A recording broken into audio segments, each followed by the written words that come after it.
ज्ञानम परम गुह्यम मे यद विज्ञान समन्वितम सरहस्यम तदंगम च गृहाण गदितम मया। कह रहे हैं ज्ञानम परम गुह्यम मे यद विज्ञान समन्वितम। जो ज्ञान मैं आपको दे रहा हूं परम गुह्य ज्ञान, उसी ज्ञान में विज्ञान छुपा है। ध्यान देना, ज्ञानम परम गुह्यम, जो ज्ञान मैं आपको दे रहा हूं वो कैसा ज्ञान है? वो विज्ञान से समन्वित है। यही तो मैं आपको बता रहा हूं। जो ज्ञान है उसी में विज्ञान समन्वित है। ऐसे ज्ञान को आप ग्रहण करो। जब आप अध्यात्म के ज्ञान को ग्रहण करोगे तो उसी में विज्ञान छिपा हुआ है। जो विज्ञान आपके जीवन के लिए लाभकारी है, उसको हमको लेना पड़ेगा। इसलिए ब्रह्मा जी को भगवान कहते हैं मैं आपको ज्ञान और विज्ञान दोनों दे रहा हूं। इसलिए अपने बच्चों को ना ज्ञान और विज्ञान दोनों सिखाओ, ठीक ना? अच्छा ईमानदारी से बताना, इतने लोग काफी लोग बैठे हैं, मान लो पूरे पंडाल में लोग भरे हैं। अच्छा ईमानदारी से बताना, किसका बेटा सुबह उठ करके उसको प्रणाम करता है? माता पिता। किसका बेटा? ईमानदारी से बताना, झूठ नहीं बोलना कि वो सुबह उठ करके माता पिता को प्रणाम करता है। एक दो लोग छोड़। आज तक अगर हम अपने बच्चे को यही नहीं सिखा पाए तो फिर क्या पढ़ा रहे हो? बताओ ना आप। इतना पैसा खर्च करके क्या लाभ मिला आपको? जब वो आज आपका छोटा बच्चा आपको प्रणाम नहीं कर रहा है तो बड़ा होने के बाद क्या आपका सम्मान करेगा? वो प्रणाम करेगा? कम से कम ये तो सिखाई देते अपने बच्चे को कि बेटा सुबह उठ करके पहले माता पिता दादा दादी को सबको पहले प्रणाम करो। ये भी नहीं सिखाया। फिर क्या सिखाया बताओ? फिर बाद में बाबा जी हमारा लड़कवा के सर पे हाथ रख दीजिए तो बात नहीं मानता है। अरे बाबा जी का हाथ रखने से मानने लगे तब तो सब पर वो दिन भर हाथ ही रखते रहते हैं। हाथ रखने से कोई लाभ होगा? नहीं। ये आपकी जिम्मेदारी बनती है। छोटा सा बच्चा है, अभी उसको शर्म नहीं है। वो किसी को भी आप प्रणाम करवाओगे प्रणाम कर लेगा जाकर। जब उसको शर्म आने लगेगी ना उसके अंदर, तब आप उसको कुछ नहीं सिखा पाओगे, कुछ नहीं सिखा पाओगे। इसलिए छोटा बच्चा है, कम से कम इतना तो उसको सिखाओ सुबह उठ करके। अब आप कहेंगे कि बाप कैसे कहेगा कि चल हमें प्रणाम कर? यह भी शास्त्रों पर उपदेश दिया गया है। बाप अपने बेटे को मम्मा मम्मा सिखाता है, लेकिन मां अपने बच्चे को पापा पापा सिखाती है। मां कहेगी कि चलो जा पापा को प्रणाम करके आ। पापा पूछेंगे बेटा मम्मी को प्रणाम किए कि नहीं? भगवान गिरिराज एक रूप से पूजत हैं, दूजियो रहो पूजाए, सहस्त्र भुजा फैलाए के मांग मांग करके खाए। एक रूप से स्वयं भगवान पूज रहे हैं और एक रूप से पूजवा रहे हैं। तो ये भी तो आपको ज्ञान लेना पड़ेगा ना। एक रूप से पूज रहे हैं, एक दूसरे रूप से पूजवा रहे हैं, तो पति पत्नी के दो रूप होते हैं ना। ये एक ही सिस्टम है, एक ही सिस्टम के दो पहलू हैं और दोनों मिलकर के शिक्षा देते हैं। इसलिए माँ का कर्तव्य है कि सुबह उठ करके बोले कि पापा को जाके प्रणाम करके आ, दादा को प्रणाम करके आ, दादी को प्रणाम करके आ। अपने को प्रणाम करने के लिए ना बोले, लेकिन ये पिता की जिम्मेदारी है कि वो बोले कि माँ को प्रणाम किए, दादा को प्रणाम किए। कम से कम इतना तो जो छोटी सी बात है उसको तो सिखाई दी। ये भी विज्ञान है, ये भी विज्ञान है, इसको भी ग्रहण करो।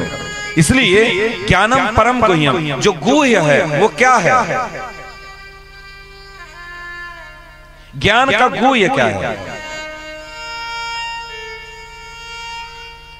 अच्छा ये बताओ कि आम का गुह्य क्या है?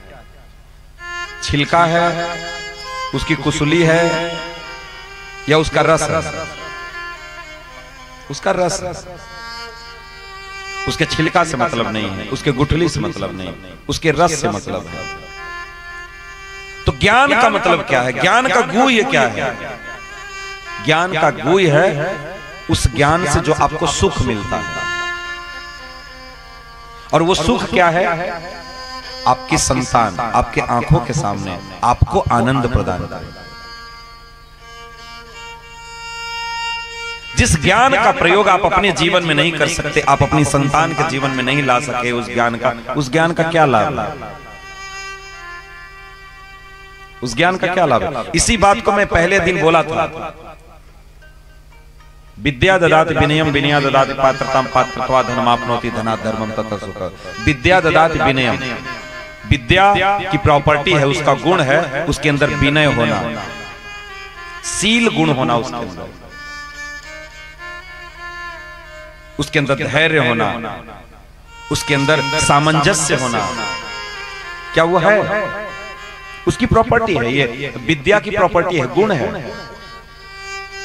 जैसे हमने बोला था, इसी को दूसरे शब्दों में हमने बोला था कि जल की प्रॉपर्टी है तरलता, और तरलता की प्रॉपर्टी है निम्नगामी होना, नीचे की तरफ बहता है। वैसे ही आप इसकी प्रॉपर्टी को समझो तो सही कि आपकी ज्ञान की प्रॉपर्टी क्या है, गुण क्या है। आपके ज्ञान का गुण है आपको सुख प्रदान करना। क्या आप अपने ज्ञान से क्या सुख ग्रहण कर पा रहे हो? अभी नया नया दिल्ली में केस हुआ है, पत्नी ही अपने पति को इतना टार्चर कर दी कि पति फांसी लगा कर और जहर खा करके क्या करके मर गया। बहुत बड़ा इंजीनियर, बहुत पढ़ा लिखा था, उसकी पत्नी इतना टार्चर कर दी। बताओ, क्या वो अपने स्टडी को, क्या अपने पढ़ाई को, क्या वो अपने जीवन में प्रयोग कर पाई? जो एक इंजीनियर की पत्नी है, कर पाई? नहीं कर पाई। तो जितना आपके अंदर ज्ञान है, कम से कम उसका अपने जीवन में प्रयोग तो करो। अगर उसका जीवन में स्वयं ही प्रयोग नहीं कर पा रहे तो सब कुछ करना बेकार है, सब कुछ करना बेकार है। उसको हमें अपने जीवन में उतारना पड़ेगा। इसलिए हम कहते हैं, जो लोग भजन करने वाले हैं उनके घर में सुख है कि नहीं? अगर नहीं है तो किन कारणों से नहीं है, उन कारणों को खोजो। कहां हमसे गलती हो रही है, कहां हमसे गलती हो, उस गलतियों को खोजो और उन गलतियों को आप अपने गुरुजनों से जाकर के बताओ। कोई बात देखो, कोई गुह्य बातें हम लोग बताते नहीं हैं। हम गुरुजनों के पास भी जाते हैं तो घुमा फिरा के बताते हैं, सही बताते नहीं। हाथ ऐसे रखेंगे सर पे, बताएं कि ना बताएं? अच्छा, इधर से शुरू करते हैं, ऐसे बताएं, ऐसे मत बताओ। जिस प्रकार से डॉक्टर के पास जाकर के हमको बताना पड़ता है कि हमको ये रोग है, वैसे ही गुरुजनों के पास जाइए। आप अपनी समस्या को जरूर, आपकी कहां समस्या आ रही है, आपकी गृहस्थी में भी कहां समस्या आ रही है, वो जरूर बताओ जाकर के। और कोई तो हो जो आपकी बात को सुनने वाला हो, जिससे आप कह सके, जिससे आप बता सके। इसीलिए गुरुकरण क्यों होता है? इसीलिए होता है अपने गुरु से हम अपनी समस्या का समाधान ले सके। इसलिए जो ज्ञान है उसको आप ग्रहण करिए, लेकिन बस आप अपने जीवन में उसका प्रयोग भी करिए। तो 4 श्लोक भागवत के नारायण ब्रह्मा को दिए, 4 श्लोक, और यही देने योग्य है अपने संतानों को। यही अगर आप देना चाहते हैं तो सबसे पहले उनको भागवत का ज्ञान दो। सबसे पहले देना चाहते हो तो, अगर आप उसके भविष्य के लिए कुछ करना चाहते हो, ये ज्ञान। और नहीं तो स्कूल में पढ़कर तो देख ही रहे हो बच्चे कैसे हो रहे हैं। क्योंकि अब तो जो डंडा हम लोग खाए हैं, आज अध्यापक मार दे तो उसको ऊपर केस चल जाएगा। हमारे बच्चे को मार काहे दिया? तो बताओ, जो बच्चा कुटाई जिस बच्चे की नहीं होगी तो पढ़ पाएगा? नहीं पढ़ पाएगा। तो कूटने से भी मना है, तो फिर कैसे पढ़ेंगे बच्चे? और मास्टर को भी इतनी फुर्सत नहीं है, उसको भी फुर्सत नहीं, वो भी अपना टाइम काट रहा है कि चल भाई नौकरी है, ड्यूटी है, चल करना है। जब तुम उससे कुत्ता बिल्ली और मुर्गी मुर्गा गणना करवाओगे तो कहां बच्चों को पढ़ाएगा? या तो तुम मुर्गी का गणना करवा लो या तो उससे पढ़ाई करवा लो। तो सबसे ज्यादा काम तो अध्यापकों के ऊपर लोग दे रखे हैं, सारा काम, क्योंकि गवर्नमेंट भी जानती है ये पढ़ाएंगे नहीं। कुछ ही अध्यापक ऐसे हैं जो पढ़ाते हैं, नहीं तो सरकारी का तो नाम वैसे ही बदनाम है बेचारों का। सरकारी वाले वैसे बेफालतू में बदनाम है। तो इसलिए गवर्नमेंट अपना व्यवस्था बनाए लेती है। और सरकारी स्कूल में जो मास्टर पढ़ाते हैं अपने लड़कियों को सरकारी में पढ़ाते हैं? नहीं पढ़ाते, वो खुद ही अपने बच्चों को प्राइवेट में पढ़ाते हैं। तो प्राइमरी में जाने वाले बच्चे भी वैसे ही हैं बेचारे, जो असहाय हैं वही जाते हैं। तो कुछ लोग तो ध्यान देते हैं, कुछ लोग नहीं ध्यान देते, चलो टाइम काट रहे हैं कैसे करके निकल जाएंगे। तो इसलिए वो भी नहीं देते क्योंकि तुम ही नहीं दिए हो ना। क्योंकि प्रथम गुरु तो माता पिता ही हैं। जब माता पिता ही नहीं सिखाए तो फिर गुरुजी जी कहां से कितना सिखा पाएंगे? नहीं सिखा पाएंगे। इसलिए आप अपने बच्चों के बेस को तैयार करो, कम से कम संस्कार ऐसा दो कि कम से कम वो गुरुजी के यहाँ भी जाए तो गुरुजी का सम्मान करे, कम से कम पैर छुए, उनका आशीर्वाद ले। और एक तो ये हम लोगों की सभ्यता को बिगाड़ दिए। गुरुजी गुड मॉर्निंग, गुरुजी आफ्टरनून। अरे तुम्हारी आफ्टरनून, अरे पहले गुरुजी को हम लोग जाते थे तो पैर छूकर प्रणाम करते थे, गुरुजी बड़ा आशीर्वाद देते थे पीठ ठोक करके।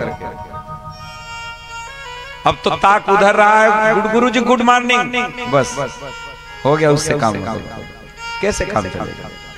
तो कुछ तो हमारी संस्कृति हमारी नष्ट हो रही है। हम लोग जो अपने आप को मॉडर्न बना रहे हैं उस तरीके से भी।